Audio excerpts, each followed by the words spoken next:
The NBA officially dropped their schedule yesterday, and we are one step closer to training camp and the start of the season. In a few days, I will drop a video talking about the details of the Golden State Warriors schedule, so make sure you guys stay tuned for that. While Golden State is still working on figuring out who will take the final available roster spot, we got some more news regarding that. According to Brent Hewitt, who is the brand manager for Michael Carter-Williams, quote, "Best of luck to Michael Carter-Williams working out with the Golden State Warriors this week and competing for a roster spot. Go after it." And you can see here, Williams himself later confirmed this tweet. By far, this has to be one of the most interesting players in the league these past 2 years. Because if we take a look at his stats here, this guy basically hits his peak of his career as a rookie, and then things begin to fall off. Of course, this has to do with injuries, but on the other hand, you have to say that his skill sets didn't fully match what the NBA was asking for at the time.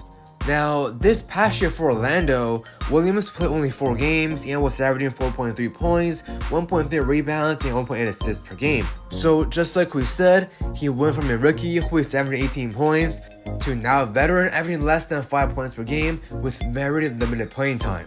Now, despite such downfall, Williams is still a very prolific defender with a career 106.8 defensive rating. For this Golden State Warriors team who lacked quite a bit on the defensive end last season, we love seeing attributes like this. On the other hand, the problem with Michael Carter-Williams is his shooting. We are looking at a career 25.6% three-point shooter with only 1 year above 35%. So for those of you who are looking to add more firepower to the team, this won't do it. Now, nonetheless, Williams is a 6'5" guard, so he has a much more dominant playmaking and rebounding skill sets than most players in his position. I took a brief look at Williams' scouting reports before the draft, and the scouts said the same thing. Some common traits I saw are high-level passing ability, top-tier length and height for the guard position, competitive defender, and very aggressive and efficient when it comes to running the floor and finding his teammates.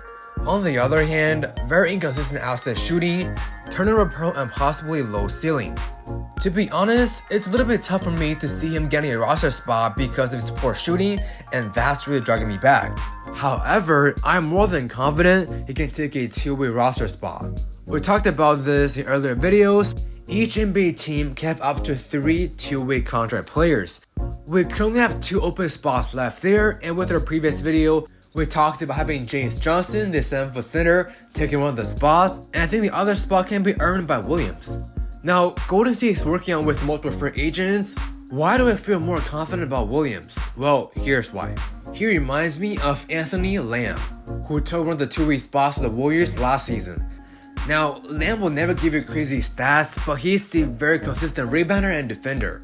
If Williams worked out well for the Warriors, what the team can do is give him an Exhibit 10 deal, like what they did with James Johnson, and see what he has to offer in training camp.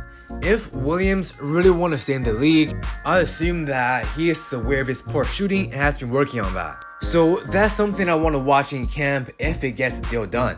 But ultimately, we're looking at a guy who doesn't offer much scoring, so in today's NBA, I have no clue how long he can survive. Nonetheless, his size and the potential defensive versatility as a pass-first guard is drawing my interest. Honestly, at this point of the offseason, the big fish are off the market, but I'm sure all the contending teams are trying their best to find hidden gems, so every team is taking to find a few roster spots with extra care.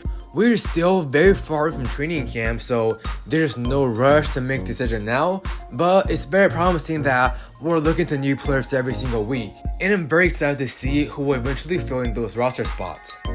Alright guys, that's all we got for today's video. Let me know your thoughts in the comment section down below if you want the Golden State Warriors to sign Michael Carter-Williams.